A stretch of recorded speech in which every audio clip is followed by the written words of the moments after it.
Hello बच्चों, स्वागत है आप सभी का आरपी ऑनलाइन क्लासेस में। चलिए आज का इस क्लास में हम 12th क्लास मैथमेटिक्स में डिटर्मिनेंट चैप्टर का very very important MCQ questions को बताने वाले हैं, जिसको देख करके आप लोग या जिसका प्रैक्टिस करके आप लोग 12th क्लास का मैथमेटिक्स से रिलेटेड कोई भी एग्जाम हो तो उसका एग्जाम को आप बेहतर बना सकते हैं। तो चलिए आज का इस क्लास में हम 12th क्लास मैथमेटिक्स का एक चैप्टर है डिटर्मिनेंट, जिसका very very important MCQ questions का डिस्कस करते हैं और उसके बारे में उसका सॉल्यूशंस को हम निकालते हैं। तो चलिए पहले क्वेश्चंस को मैं लोग एक नज़र डालते हैं, उसके बाद एक एक करके सॉल्यूशन भी निकालेंगे। तो ध्यान दोगे, ये है हमारा 12th क्लास मैथमेटिक्स का चैप्टर नंबर 4 डिटर्मिनेंट्स। तो इसका ऑब्जेक्टिव क्वेश्चन यानी एमसीक्यू क्वेश्चंस को हम लोग देखने वाले हैं। तो इसका फर्स्ट क्वेश्चन क्या है, ध्यान दोगे। फर्स्ट क्वेश्चन में एक डिटर्मिनेंट दिया हुआ है जिसका वैल्यू फाइंड करना है, ठीक है। सेकंड क्वेश्चन में भी एक डिटर्मिनेंट है जिसके आगे 2 मल्टीप्लाई, इसमें भी इसका भी वैल्यू फाइंड करना है। थर्ड में भी इसका भी वैल्यू फाइंड करना है। फोर में दो डिटर्मिनेंट है जो एक दूसरे के इक्वल दिया हुआ है, इसमें से एक्स का वैल्यू फाइंड करना है।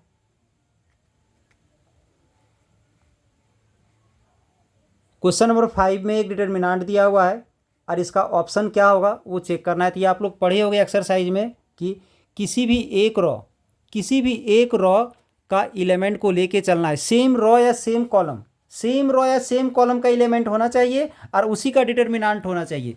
तो ध्यान दोगे, फर्स्ट वाले में A11 है लेकिन उसका डिटर्मिनेंट नहीं, कोफैक्टर, ठीक है, कोफैक्टर।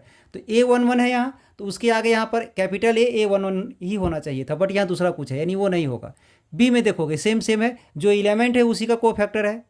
यहाँ पर एलिमेंट कुछ और है और कोफैक्टर किसी और का है, ये भी नहीं होगा। तो सी में आ जाते हैं, सी भी नहीं होगा। डी में आ जाते हैं, तो डी में ध्यान दोगे कोफैक्टर जो एलिमेंट जो है उसी का कोफैक्टर है, ठीक है। इसके बाद जो एलिमेंट है उसी का कोफैक्टर है, इसके बाद जो एलिमेंट है उसी का कोफैक्टर है। और एक चीज़ ध्यान रहे, ये कंप्लीट एक रॉ या कंप्लीट एक कॉलम का ही होना चाहिए। तो A11 कहाँ से है, फर्स्ट यहाँ A21 यहाँ से, A31 यहाँ से, मतलब फर्स्ट कॉलम से लिया गया है, यानी इसका करेक्ट आंसर क्या हो जाएगा, तो डी नंबर। ध्यान दोगे होना क्या चाहिए, एलिमेंट जो भी लिया गया हो वो एक ही कॉलम या एक ही रॉ का होना चाहिए। तो small A11 small A21 small A31 सब फर्स्ट कॉलम का है, और जो एलिमेंट जो लिया गया है उसी का कोफैक्टर है। कोफैक्टर चेंज नहीं होना चाहिए, उसी एलिमेंट का कोफैक्टर होना चाहिए, यानी 5 का आंसर क्या हो जाएगा, तो डी नंबर हो जाएगा। बाकी 1 2 3 4 का हम लोग चलिए सॉल्व करके चेक करते हैं कि उसका आंसर क्या आएगा। ध्यान दोगे फर्स्ट नंबर क्वेश्चन था,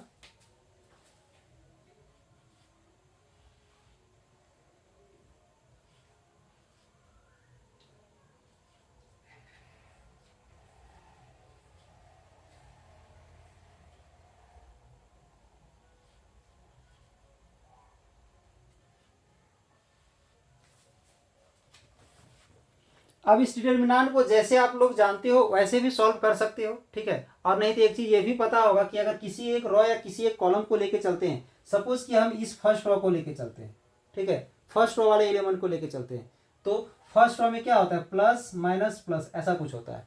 इस चीज़ को ध्यान में रखते हैं, प्लस माइनस प्लस ऐसा लेके चलते हैं, यानी जब हम इसको लेंगे तो प्लस के साथ, इसको लेंगे तो माइनस के साथ, इसको लेंगे तो प्लस के साथ। बट ये दोनों तो जीरो है, जीरो जीरो वाले को तो हम लोग तो लेते नहीं है, तो हम लोग डायरेक्ट क्या लेंगे, यहाँ 2 है तो -2 ले लेंगे, ठीक है। अब ये 2 जिस रॉ या जिस कॉलम में नेगलेक्ट कर देते हैं तो यहाँ से 2 4 बचेगा और यहाँ से 4 6 बचेगा। यानी ये जो -2 जो यहाँ पर हम ले लिए, ठीक है, ये 2 जिस रॉ लाइन पर, इस लाइन और इस लाइन में इसको हटा देंगे, बचेगा ये दोनों और ये दोनों। माइनस क्यों लिए, कि प्लस माइनस प्लस होता है तो इसको माइनस के साथ ले लिए। अब क्वेश्चन है कि इन दोनों को क्यों नहीं लिए, क्योंकि अगर हम जीरो यहाँ पर ले करके बाकी को लेते हैं, यहाँ मल्टीप्लाई आ जाता तो मल्टीप्लाई में तो जीरो ही आता ना, तो इसीलिए हम इन दोनों को ना लेके सीधे इस -2 को ले लिए यहाँ पर। अब इसको इससे मल्टीप्लाई करेंगे तो 12 आ जाएगा, इसको इससे मल्टीप्लाई करेंगे तो -16 आ जाएगा, इसका आ जाएगा -4, यानी सॉल्व करेंगे तो कितना आ जाएगा इसका वैल्यू, इसका वैल्यू आ जाएगा +8, यानी इसका आंसर क्या हो जाएगा, तो डी नंबर हो जाएगा। क्या होगा इसका आंसर, देख लोगे डी नंबर हो जाएगा, ठीक है। अब सेकेंड नंबर में क्या है,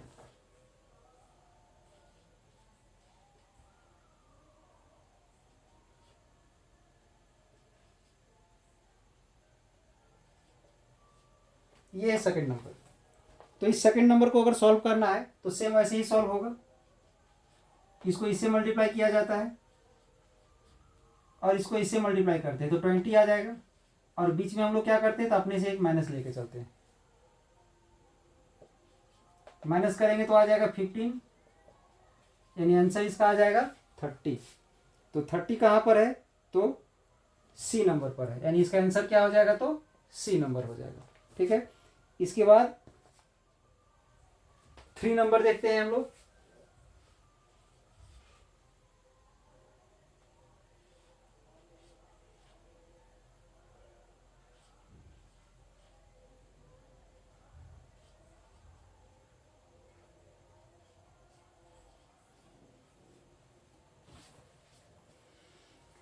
अब इसे सॉल्व करोगे सेम उसी प्रकार से, इसको इसे मल्टीप्लाई करेंगे तो √6 × 24 हो जाएगा, बीच में माइनस आता है, फिर इसको इससे मल्टीप्लाई करोगे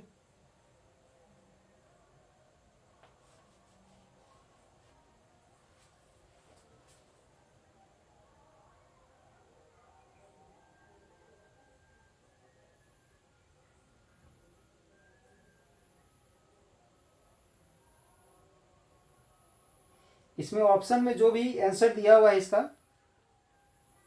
ऑप्शन के अनुसार आंसर मिस्टेक है, तो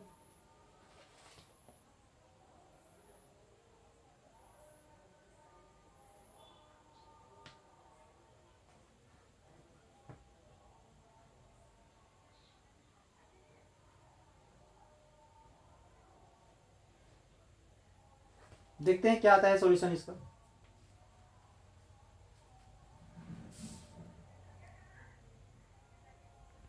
तो ध्यान दोगे क्वेश्चन में यहाँ पर शायद 20 होना चाहिए, तब देखते हैं इसको सॉल्व करके। ठीक है, क्वेश्चन में 20 होना चाहिए, 20 लेके देखते हैं और सॉल्व करते हैं।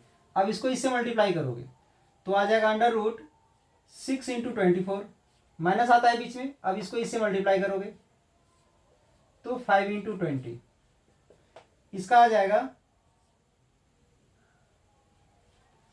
144। ठीक है, इसका आ जाएगा 100, तो ये रूट से बाहर निकलेगा तो 12 होगा और ये रूट से बाहर निकलेगा तो 10 होगा, यानी इसका आंसर 2 आ जाएगा। ठीक है, और 2 कहाँ पर था इसका तो 2 था इसका ऑप्शन में बी, यानी इसका बी नंबर आंसर होगा। ठीक है, अब 4 में देखते हैं।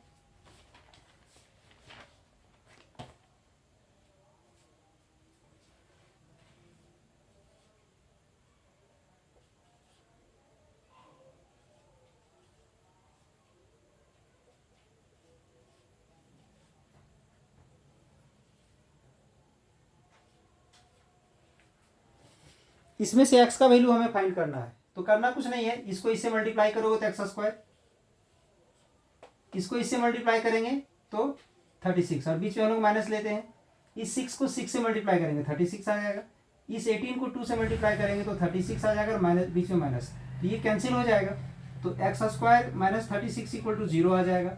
अब यहाँ से x² = 36 हो जाएगा, x = √36 हो जाएगा, तो क्या हो जाएगा इसका वैल्यू ±6 आ जाएगा, यानी इसका आंसर हो जाएगा 4 का बी, यानी ये कहाँ आ गया बी नंबर हो गया। और 5 नंबर तो बता चुके हैं, यानी इस तरह से 1 से लेके 5 तक हो गया है। अब हम लोग इसके आगे क्वेश्चन को सॉल्व करते हैं, देखते हैं, पहले क्वेश्चन देख लेते हैं। ध्यान दोगे नेक्स्ट क्वेश्चन है क्वेश्चन नंबर 6 में माइनर ऑफ द एलिमेंट 6 का माइनर निकालना है, 7 में A23 का माइनर निकालना है। ठीक है, इसके बाद 8 में cofactor of the element A32 निकालना है, A32 जो एलिमेंट है उसका कोफैक्टर फाइंड करना है।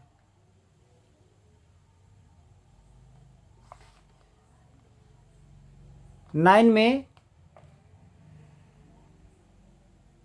Minor of element A22 find करना है। 10 में ध्यान दोगे A B A square matrix of the order 3 × 3 then KA = 2। तो इस तरह का क्वेश्चन बहुत ही सारा सॉल्व किए होगे आप लोग, ध्यान दोगे। ऑर्डर अगर 3 × 3 है, ठीक है, और KA का मान अगर निकालना है तो ये जो K जो है ना, ऑर्डर 3 × 3 है तो के टू दी पावर 3 बाहर आ जाएगा, यानी के टू दी पावर 3 इंटू ए हो जाएगा, यानी 10 का आंसर क्या हो जाएगा, तो सी नंबर हो जाएगा। जितना ऑर्डर, अगर यहाँ 2 इंटू 2 रहता तो के का पावर 2 आता, 4/4 रहता, स्क्वायर रहना चाहिए, 4/4 रहता तो के का पावर 4 बाहर आता, तो 3/3 है तो के का पावर 3 बाहर आ गया, मतलब ये आ जाएगा आंसर। अब 11 में ए का वैल्यू दिया हुआ है, ये एक स्क्वायर मैट्रिक्स है, तभी जस्ट बताएं कि स्क्वायर मैट्रिक्स तभी होगा जब यहाँ पर एम और एन जो है सो इक्वल होगा, दैट इज इसका भी क्या हो जाएगा, तो सी नंबर हो जाएगा। अब आ जाते हैं 12 में, the value of X Y if, इन दोनों में ये दोनों अगर इक्वल है तो एक्स वाई का वैल्यू क्या होगा, तो एक्स का वैल्यू यहाँ से 3 आ जाएगा और वाई का वैल्यू 1 आ जाएगा, यानी एक्स का वैल्यू 3 और वाई का वैल्यू 1, यानी इसका आंसर क्या हो जाएगा 12 का, तो 12 का बी नंबर हो जाएगा। अब 13 में, if A and B are the square matrices then A B T, T यानी ट्रांसपोज, तो ट्रांसपोज जब दोनों में अलग अलग लगता है तो ये उल्टा हो जाता है, बी आगे आ जाएगा, ए बाद में चला जाएगा, यानी इसका इक्वल टू में हो जाएगा B transpose into A transpose, यानी ये आ जाएगा। 13 का क्या हो जाएगा, तो 13 का बी नंबर हो जाएगा, ठीक है। अब 14 में ए का वैल्यू दिया हुआ है और पता लगाना है कि ये सेमेट्रिक है कि नहीं, सेमेट्रिक, तो अभी जस्ट बताए हैं कि कोई भी मैट्रिक्स सेमेट्रिक तभी होता है जब उसका ट्रांसपोज इक्वल टू ए होता है, यानी इसका हो जाएगा ए नंबर, यानी ये A transpose equal to A रहेगा तो सेमेट्रिक होगा, और A transpose equal to minus A होता तो अस्क्यू सेमेट्रिक होता, बट यहाँ पर सेमेट्रिक है तो ए नंबर होगा। अगर यहीं पर अस्क्यू सेमेट्रिक अगर आ जाएगा तो बी नंबर होता, लेकिन यहाँ सेमेट्रिक है इसलिए आंसर क्या हो जाएगा, तो ए नंबर हो जाएगा। अब इसके बाद 15 को सॉल्व करना है, तो 15 को सॉल्व करने के बाद इसका आंसर क्या आएगा, तो 15 को सॉल्व करने ऐसे तो इसका आंसर 0 आता है, ठीक है, सॉल्व करके देख सकते हो, सॉल्व करके बताएंगे इसमें। इसके बाद 16 को इसको सॉल्व करेंगे तो करना क्या है, इसको इससे मल्टीप्लाई करेंगे, इसको मतलब क्रॉस मल्टीप्लाई कर देंगे, तो 6 को 10 से मल्टीप्लाई करेंगे 60 आएगा, और इसको इससे मल्टीप्लाई करेंगे तो 60 आएगा, 60 में 60 का 0 आ जाएगा, नहीं 16 का आंसर क्या आ जाएगा, तो ए नंबर हो जाएगा। अब इसके बाद सेम क्वेश्चन फिर से आ गया, यहाँ पर 3/3 है और यहाँ से के ए का डिटर्मिनेंट निकालना है, तो के का पावर 3 बाहर चला जाएगा और ए आ जाएगा, दैट इज इसका आंसर हो जाएगा सी नंबर। अब 18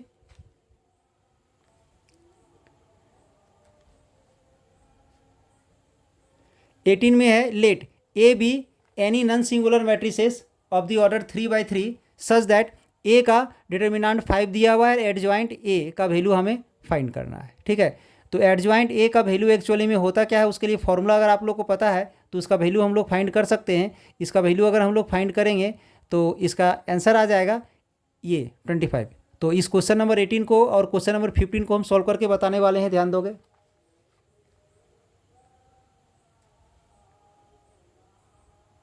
इसमें हम लोग एक प्रॉपर्टी अप्लाई करने वाले हैं C3 में, C3 + C2, ठीक है। C3 के जहाँ पर क्या लिखेंगे, C3 + C2, तो C1 को तो वैसे ही उतार देते हैं, C2 को भी हम वैसे ही उतार देते हैं, और C3 के जहाँ पर क्या लिखेंगे, C2 + C3, मतलब ये जो C2 है उसको इसमें ऐड कर देना है, तो क्या आ जाएगा A + B + C, और यहाँ पर भी आ जाएगा A + B + C, यहाँ पर भी आ जाएगा A + B + C, ये आ गया A + B + C, A + B + C, A + B + C, इस पूरे से कॉमन आ जाएगा 1 1 1 ABC, और यहां से ये पूरा का पूरा जब कॉमन आ गया तो यहाँ भी 1 1 1 बचेगा। पढ़े होगे जब किसी भी डिटर्मिनेंट में कोई भी दो कॉलम या कोई भी दो रोज अगर आइडेंटिकल आ जाए तो उसका वैल्यू क्या हो जाता है, तो इसका वैल्यू 0 हो जाता है। चलिए इसका वैल्यू हमारा 0 आ गया। अब इसके बाद हम सॉल्व करते हैं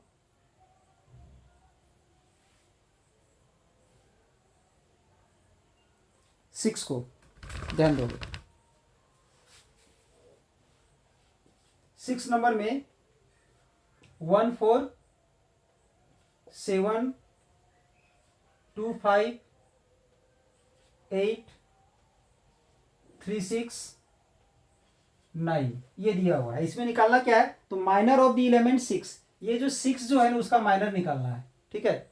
तो 6 का माइनर निकालना है, ये जो 6 है उसका माइनर निकालना है। जिस एलिमेंट का माइनर निकालना हो उसका रॉ और उसका कॉलम को हटा दो, रो कॉलम को हटा देंगे तो क्या बचेगा 1 2 और 7 8 1 2 7 8, डिटर्मिनेंट में ले लेंगे, इसको सॉल्व करेंगे, इसको इससे मल्टीप्लाई करेंगे तो 8 और इसको इससे मल्टीप्लाई करेंगे तो 14 आ जाएगा -6, यानी इसका आंसर क्या आ गया, तो -6 आ गया।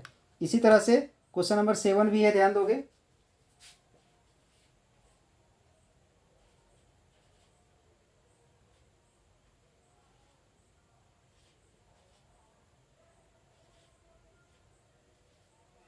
इसमें किसका माइनर निकालना है, तो A23 का निकालना है, A23। तो आप लोग को पता होगा यहाँ A11 होता है, A12 होता है, A13 होता है, यहाँ A21 होता है, A22 होता है, A23 होता है, A31 होता है, A32 होता है, A33 होता है। तो किसका माइनर निकालना है, तो हमें माइनर निकालना है यहाँ से A23 का, A23 का ये, ठीक है। किसका निकालना है, तो A23 का निकालना है, इसका A23 का, A23 मतलब इसका 1 का, ठीक है, 1 का निकालना है। सेम वैसे ही यहाँ से ये और ये नेगलेक्ट हो जाएगा, तो फिर से यहाँ पर 5 3 1 2 बचेगा, तो आ जाएगा 10 - 3 यानी 7।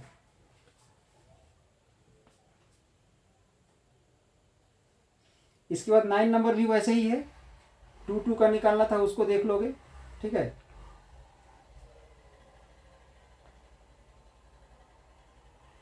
क्वेश्चन नंबर 18 के लिए एक फॉर्मूला है जिसको याद रखोगे, डिटर्मिनांट ऑफ एडजॉइंट ए, यानी एडजॉइंट ए में जब मोड लगा हुआ रहेगा तो determinant of A to the power n-1 होगा, मतलब ए का मोड का पावर n-1। अब n क्या है, n is the order of matrix, n जो है सो इसका ऑर्डर है।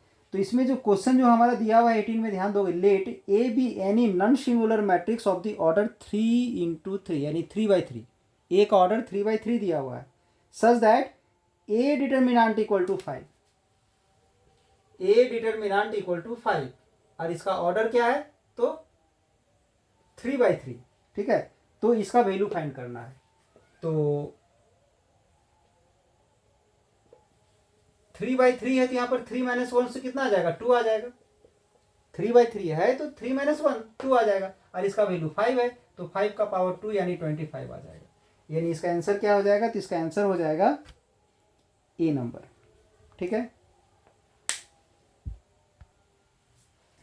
तो ये था हमारा 12th क्लास मैथमेटिक्स डिटर्मिनेंट का very very important MCQ questions. तो आज का ये क्लास कैसा लगा आप लोग का, कमेंट्स बॉक्स में लिख करके जरूर भेजें, और अगर अच्छा लगा हो तो एक लाइक जरूर कर दें, और किसी भी तरह का प्रॉब्लम हुआ है तो उस चीज़ को भी कमेंट्स बॉक्स में लिख करके आप लोग भेज सकते हैं। और इसी तरह का लेटेस्ट वीडियो या इसी तरह से रिलेटेड कोई वीडियो आप लोग को चाहिए तो इसके लिए कमेंट्स बॉक्स में लिख करके भेज सकते हैं, उस चीज़ को भी ध्यान में रखते हुए उसको समय पर अपलोड किया जाएगा, ठीक है। और अगर आज का क्लास आप लोग को अच्छा लगा हो तो इसी तरह का लेटेस्ट वीडियो का अगर लाभ उठाना चाहते हैं आप, तो इस चैनल को सब्सक्राइब कर दे, बेल आइकन को दबा दे, ताकि हर एक लेटेस्ट वीडियो का लाभ आप समय पर उठा सके। चलिए, इस चैनल से जुड़ने के लिए आप लोग को धन्यवाद।